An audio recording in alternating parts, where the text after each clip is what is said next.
आप सबका स्वागत है। मैं Vivek Bindra, motivation speaker, leadership consultant, business coach. India versus China, दो इकोनॉमी को बिजनेस के पर्सपेक्टिव से मैं चाहता था आपको कंपैरिजन और नॉलेज दे सकूं। नॉलेज की बहुत जरूरत है आपको, बिना नॉलेज के आप आगे नहीं बढ़ सकते। नॉलेज को इंप्लीमेंट करिए। मुझसे आपने लीडरशिप फनल में पूछा और मुझसे आपने नीचे कमेंट बॉक्स में पूछा कि क्यों चाइना इतना आगे निकल गया।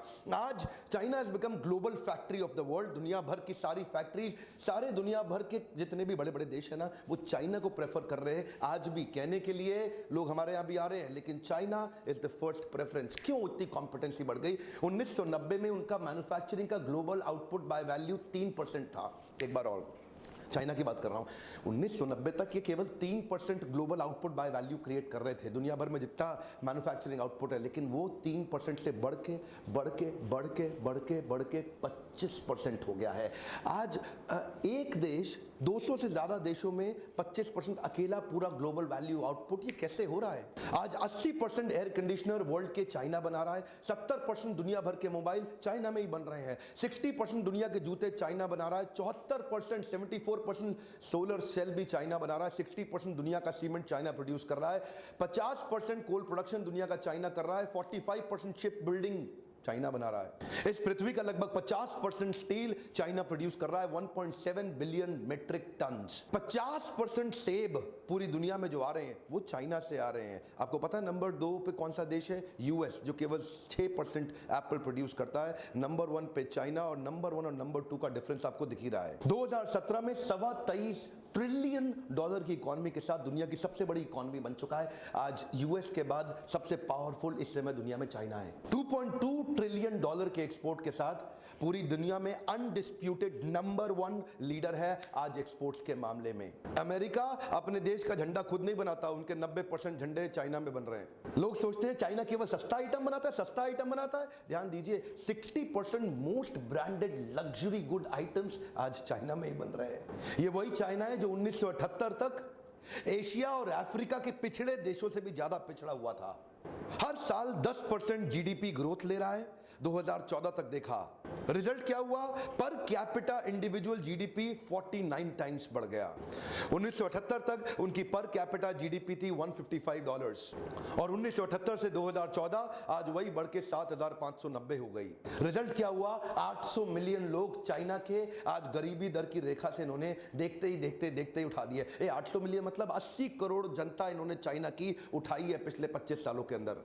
क्विकली देखते हैं 10 point of difference between India and China. इनमें इतना बड़ा फर्क आया क्यों? पहला पॉइंट है mass production and dumping. China करता क्या है? वो इतना मैसिव प्रोडक्शन करता है, इतना मैसिव, इतना स्केल अप कर देता है अपने प्रोडक्शन को कि जिस कंट्री में जाके एक्सपोर्ट करेगा उसके प्राइसेस से बहुत नीचे पहले उनका प्राइस चेक करता है। देखो भारत में माल भेजना है, यहां कितने का बिकता है। अब उसके बाद इतना स्केल अप करा देगा कि अपने कॉस्ट ऑफ प्रोडक्शन नीचे लाएगा, और उसके बाद पूरी मार्केट में आके ठोक के बर्बाद तहस नहस करके मसल देता है वो भारत की मार्केट को।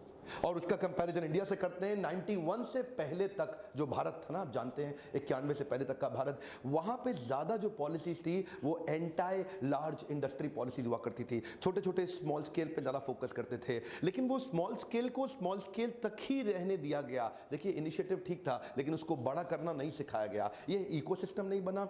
अब क्योंकि एक व्यापारी जो बड़ा प्रोडक्शन नहीं कर पाता, जो स्केल अप करना नहीं जानता, उसकी कॉस्ट ऑफ प्रोडक्शन घटती नहीं। उसको लगता है मैन पावर बढ़ाओ तो कॉस्ट बढ़ जाएगी। लेकिन अगर बिजनेस करना आए, मैन पावर बढ़ाने से कॉस्ट बढ़ती नहीं है, घटती है। आप आइएगा लीडरशिप फनल में, जो लोग आते हैं मैं उनको एक्सप्लेन करता हूं, आपको भी करूंगा। इंडिया में बड़ा करना नहीं आ रहा है, जिसके कारण हम चाइना को कंपीट नहीं कर पा रहे, क्योंकि चाइना में डंपिंग रहता है इसलिए क्योंकि इसकी हर चीज बहुत बड़ी है। और दूसरा पॉइंट है competitive pricing with reverse manufacturing. China के लोग बड़े एक्सपर्ट हैं रिवर्स मैन्युफैक्चरिंग में। क्या होता है रिवर्स मैन्युफैक्चरिंग? आप जानना चाहेंगे? चाइना क्या करेगा? बोलता है कि तुम अमेरिकन, तुम लोग सारा इनोवेशन करो, तुम सारी नई टेक्नोलॉजी लेके आओ, तुम सारा R&D करो, हम कुछ नहीं करेंगे। हम तुम बना करके लेके आओ, उसको खोलेंगे, उसको खोल के चेक कर लेंगे इसमें क्या क्या डाला, और अपना बना डालेंगे। उसके बाद वो किसी आईपीआर की चिंता नहीं, कुछ नहीं, उसी के समान, उसी की सारी टेक्नोलॉजी आइडिया का इस्तेमाल करके फिर खुद बना लेंगे।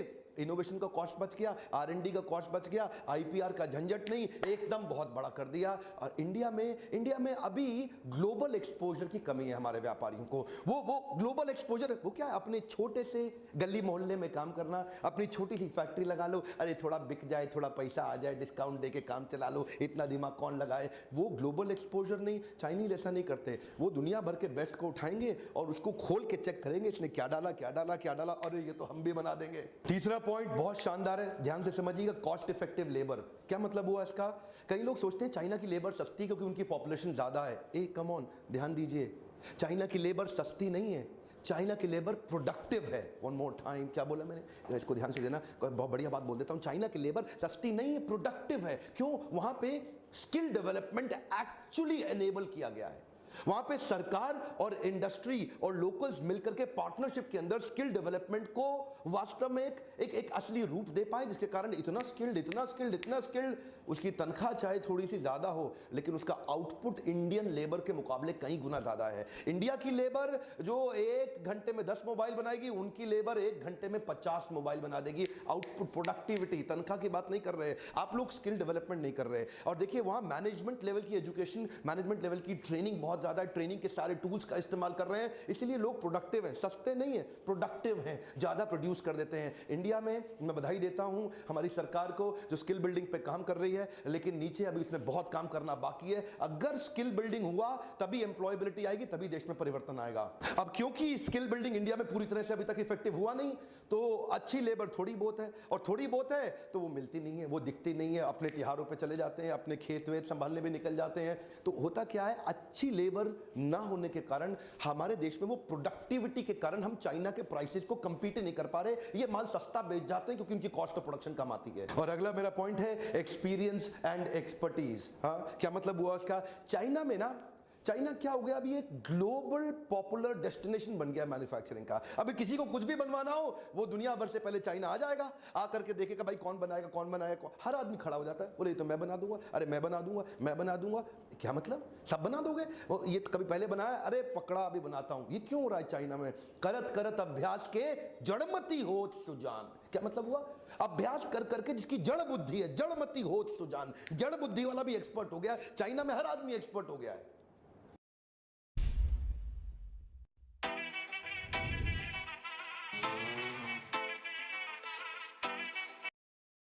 ऐसा हो गया जी, कुछ भी पकड़ा दो, नई चीज दिखाओ दिखाओ दिखाओ, बन जाएगा, आप चिंता मत करो। कब तक चाहिए, लो पकड़ो, दे देता हूं आपको। इंडिया में अभी ऑटोमेटेड इक्विपमेंट और कैपेसिटी यूटिलाइजेशन नहीं है, वो सप्लाई चेन, वो क्वालिटी कंट्रोल नहीं है, उसकी एक्सपर्टीज, उसका एक्सपीरियंस लोगों के पास नहीं है। इंडिया में अभी नया नया मैन्युफैक्चरिंग सेटअप्स बनने शुरू हुए हैं, यहाँ पे अभी नया नया इकोसिस्टम बनना चालू हुआ है। तो कोई नई चीज लाओ तो आदमी देख के घबरा जाता है, और बनी बनाई बनने वाली चीज में भी उतनी स्ट्रेंथ आज इंडिया में स्केल अप करने की और वो अंडरस्टैंडिंग और एक्सपीरियंस है नहीं। उधर ये चीज घर घर में घुस चुकी है, एक्चुअली क्या है ना, खून में घुस गया उनके। ला कुछ भी पकड़ा दो कुछ भी बना देंगे जी, एक्सपीरियंस और एक्सपर्टीज खून में घुस गया है। अगला मेरा पॉइंट है स्टेबिलिटी। ये स्टेबिलिटी एक ऐसी चीज है कि मेरे ना कई मल्टीनेशनल क्लाइंट्स भी हैं, और जब मैं मल्टीनेशनल क्लाइंट से मिलता हूं ना, मैं देखता हूं इंडिया में आते वक्त वो लोग बेचारे परेशान रहते हैं। ये सरकार चलेगी, ये सरकार नहीं चलेगी, ये ब्यूरोक्रेसी में क्या दिक्कत आएगी, इसकी किससे बनती है, उसकी किससे, तो वो लोग टेंशन में रहते हैं बेचारे। उन लोग को बार बार चक्कर काटने पड़ते हैं। यहाँ पे आने के बाद इंडिया में धंधा चालू करते वक्त हाथ गंदे करने पड़ते हैं। चाइना में कोई आदमी काम दे दे, उसको पता है अश्योरेंस है, उसको पता है यहाँ पे गवर्नमेंट स्टेबल है, उसको पता है यहाँ का इंफ्रास्ट्रक्चर स्टेबल है, उसको पता है चाइना के अंदर पावर कट्स की टेंशन नहीं है, प्लम्बिंग इश्यूज नहीं है, फ्लडिंग इश्यूज नहीं है। चाइना ज्यादा स्टेबल नजर आ रहा है ग्लोबल पार्टनर्स के लिए। और in comparison to that India, आप उसको कितना भी कुछ भी सस्ता करके दे दो, यहाँ पे जबरदस्ती मेक इन इंडिया करना पड़ रहा है, क्योंकि अपने आप को यहाँ नहीं रहा। क्यों करना पड़ रहा है? इंडिया आना नहीं चाहता। यहाँ पे हर चीज में टाइम, एनर्जी, मनी ज्यादा लगता है ब्यूरोक्रेसी के कारण। और छठा पॉइंट ऑफ डिफरेंस है एजुकेशन। इंडिया और चाइना में एजुकेशन के लेवल में बहुत बड़ा डिफरेंस है। आज भी नंबर ऑफ ग्रेजुएट्स चाइना के परसेंटेज वाइज इंडिया के मुकाबले बहुत ज्यादा है। चाइना में वो क्या करते हैं, उन लोगों को अपडेटेड टेक्नोलॉजी चाहिए, बेस्ट मैनेजमेंट प्रैक्टिसेस चाहिए, ग्लोबल लर्निंग प्रैक्टिसेस चाहिए। चाइना की सरकार अपने स्टूडेंट्स को दुनिया की बेस्ट यूनिवर्सिटीज में भेजने के लिए एनकरेज कर रही है, और परिवार खुद भी एनकरेज कर रहे हैं, और जिससे वो लोग तो अपडेटेड हो गए, हम लोग आउटडेटेड रह गए। यही बहुत बड़ा डिफरेंस है। एजुकेशन का माइंडसेट आते ही अब बहुत सारी चीजें वैसी सुधर जाएंगी। आज हमारे यहाँ पे कई सारे सर्वे तो ऐसे होते हैं कि खाली नाम लिखने वाले को एजुकेटेड मान लेते हैं। मैं आपको बता रहा हूं, जब तक एजुकेशन पे कंसिस्टेंटली इंडिया में काम नहीं किया गया, इंडिया आगे बढ़ ही नहीं सकता। सातवां पॉइंट बहुत काम का, इंडस्ट्रियल नेटवर्क क्लस्टरिंग। इसका मतलब क्या है? चाइना आज उसने सप्लाई चेन सिटीज बना दी है कई। ध्यान दीजिए, कम ऑन, क्या होता है सप्लाई चेन सिटीज? वो एक प्रोडक्ट को बनाने के लिए जो जो कुछ रिक्वायर्ड है उसका पूरा एक क्लस्टरिंग क्रिएट कर देगा। इसका मतलब क्या है? सिंगल फोकस प्रोडक्ट की एक सिटी तैयार हो गई। अब वो एक मोबाइल बनाने के लिए आसपास सब कुछ जो जो कुछ चाहिए सब एक जगह पे आ गया। कुछ अमेरिकन उदाहरण लेते हैं, शुरू करते हैं डेट्रॉइट से, जिसको मोटर सिटी बोला जाता है। ये auto hub, auto parts manufacturing का है। न्यूयॉर्क को फाइनेंशियल सेंटर माना जाता है, वो फाइनेंस के लिए हब है। सिलिकॉन वैली को it is a nexus for technology, वो टेक्नोलॉजी हब है। इस प्रकार की क्लस्टरिंग बनाने के लिए गवर्नमेंट को कई इनिशिएटिव्स लेने पड़ते हैं। उनको ट्रेनिंग में हेल्प करना है, उनको फाइनेंसिंग में हेल्प करना है, उनको एनकरेज करना है, उनको कोशिश करना है कि उस प्रकार की जमीन, उस प्रकार का अरेंजमेंट, इंफ्रास्ट्रक्चर दिया जाए, एफडीआई लाने के लिए एनकरेज किया जाए। जैसे ही ये होगा, इससे क्या होता है? मिलियंस ऑफ जॉब क्रिएशन होने लग जाता है, और जब लाखों लाखों जॉब्स आती हैं, नेचुरली वो पूरा देश धनी हो जाता है उससे। ऑफ कोर्स इंडिया में भी ये शुरू हो रहा है, इंडस्ट्रियल नेटवर्क क्लस्टरिंग। एक एक स्टेट अपने आप को प्रमोट कर रहा है। हर एक राज्य आजकल अपनी एडवर्टाइजिंग, अपने सब देखते हैं ना, सीएम, चीफ मिनिस्टर एक एक राज्य की कोशिश करते हैं कि हमारे राज्य में आओ, हमारे यहाँ करके इन्वेस्ट करो। शुरुआत हो गई है। और आठवां पॉइंट है cost of power and also availability. Cost of power and availability का मतलब क्या है? एक तो चाइना में बिजली अवेलेबल भी है और सस्ती भी है, इंडिया में बिजली अवेलेबल भी नहीं है और महंगी भी है। एक कॉस्ट ऑफ पर किलोवाट चाइना के अंदर लगभग 3 रुपए आती है, वही इंडिया के अंदर एवरेज कॉस्ट आज 8-9 रुपए आती है। तो और दूसरा क्या, वहां 24/7 बिजली अवेलेबल है। इधर आप कहीं इंडस्ट्रियल एरियाज में आप जाते हैं, वहाँ 10-10, 12-12 घंटे तक बिजली है ही नहीं। उनको अपने पर्सनल जनसेट, अपनी पर्सनल कॉस्ट पे उसको मैनेज करना पड़ता है। अब जब अगर बिजली का सपोर्ट नहीं है देश में अभी भी कई जगह पे, तो फिर तो नुकसान होता ही है। 9th पॉइंट है वर्ल्ड क्लास इंफ्रास्ट्रक्चर। चाइना और इंडिया में आज भी बहुत फर्क है। चाइना में उनके हाईवेज, उनके रोड्स, उनके पोर्ट्स, उनके एयरपोर्ट्स, उनका जितना सप्लाई चेन, उनका इंफ्रास्ट्रक्चर इन टोटलिटी बहुत आगे है इंडिया के मुकाबले। चाइना एक्चुअली शुरुआत करता है जब भी किसी काम की 20, 25, 30 साल की तैयारी करके चलता है, जिसके कारण इनकी ट्रांसपोर्टेशन कॉस्ट इंडिया के मुकाबले बहुत घट गई है। इंडिया में उतना इंफ्रास्ट्रक्चर नहीं है, इसलिए ट्रांसपोर्टेशन कॉस्ट भी ज्यादा है, जो एक्चुअली कॉस्ट ऑफ मैन्युफैक्चरिंग में ऐड करनी पड़ जाती है। माल बेचते वक्त किसी भी मैन्युफैक्चरर को ट्रांसपोर्टेशन की कॉस्ट तो जोड़नी पड़ेगी। इधर ट्रांसपोर्टेशन दिल्ली टू मुंबई जितनी आएगी, उतनी वहां पे ग्वांगझाओ से उतने डिस्टेंस पे चाइना में देखेंगे वो कॉस्ट कम आती है। क्यों? इंफ्रास्ट्रक्चर अच्छा है, फैसिलिटीज वहां पे बहुत अच्छी हैं। चाइना में तैयारी ग्रोथ, डेवलपमेंट और कंट्री की लॉन्ग टर्म नीड के हिसाब से होती है। हमारे देश में तैयारी 5 साल बाद मुझे वोट वापस कैसे मिल जाए उस हिसाब से होती है। तो क्योंकि यहाँ पे बड़ा शॉर्ट लिव्ड अटेंशन स्पैन है कि मेरे को 5 साल संभालना है, अगली बार कुर्सी वापस रह जाए, तो अपीजमेंट बहुत ज्यादा है। उधर अपीजमेंट नहीं है, उधर ग्रोथ और डेवलपमेंट पे फोकस है। और 10वां पॉइंट है Chinese government and industry work in partnerships. ध्यान दीजिए, चाइना में क्या है ना, उन्होंने श्रीलंका हो, पाकिस्तान हो या अफ्रीकन कंट्रीज हो, चाइना की सरकार और कॉर्पोरेट दोनों मिलकर काम करते हैं आपस में। वो क्या करते हैं, चाइनीज सरकार खुद चली जाएगी श्रीलंका में, ये हमारी कंपनी आके आपका ये संभाल लेगी, ये संभाल लेगी, ये संभाल लेगी। आपको पता है श्रीलंका में मैंने बहुत काम किया है, हमारे ऑफिस रहे श्रीलंका में, मैंने बहुत ट्रैवल किया है। श्रीलंका लगभग कुछ दिनों में आप देखेंगे पूरा चाइना कैप्चर करने वाला, पूरे श्रीलंका को निपट गया श्रीलंका हाथ से। हमने अपनी आंखों से देखा है सब कुछ श्रीलंका के अंदर आज जो भी आ रहा है, जा रहा है, बन रहा है, खा रहा है, कमा रहा है, सब चाइना से ही आ रहा है।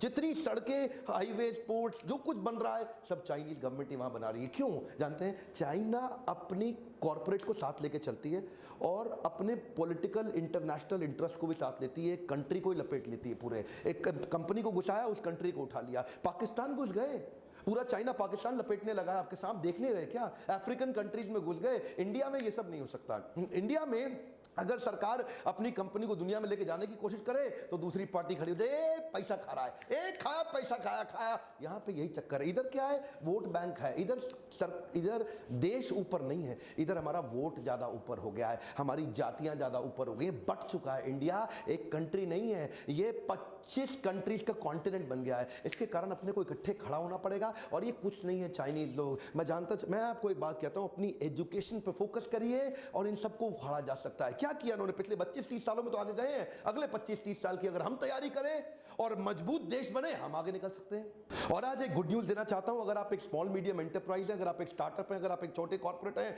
और आप कॉर्पोरेट लीडरशिप एंटरप्रेन्योरशिप बिल्ड करना चाहते हैं, स्केलेबिलिटी के ऊपर एक पावरफुल फ्रेमवर्क बनाया हमने लीडरशिप फनल में। जो लीडरशिप फनल में आते हैं हम उनको सिखाते हैं। एक्चुअली मेरे देश के लिए मैंने मिशन बनाया है। मैं अपने देश को रोज सुबह उठ के सोचता हूं कि कैसे इस देश को बदला जाए। जब तक हमारे व्यापारी स्केल अप करना नहीं सीखेंगे, जब तक उनके पास में टिप्स और स्ट्रैटेजीज नहीं आएंगी, नहीं बनेगी बात। शॉर्ट में बता रहा हूं, नंबर पे फोन करके पता करिए अपने बिजनेस के बारे में, हमारे काउंसलर से बात करिए। क्या आपके बिजनेस में हमारे काउंसलर आपकी मदद कर सकते हैं? क्या आपका लीडरशिप फनल में आने का कोई फायदा होगा? फोन उठा के करने में देर नहीं लगती, तुरंत फोन करिए। मैं इस समय पूरे देश भर में 2 प्रकार के प्रोग्राम करता हूं। एक होता है लीडरशिप फनल और दूसरा होता है बाउंस बैक सीरीज। नीचे आपके पास डिस्क्रिप्शन में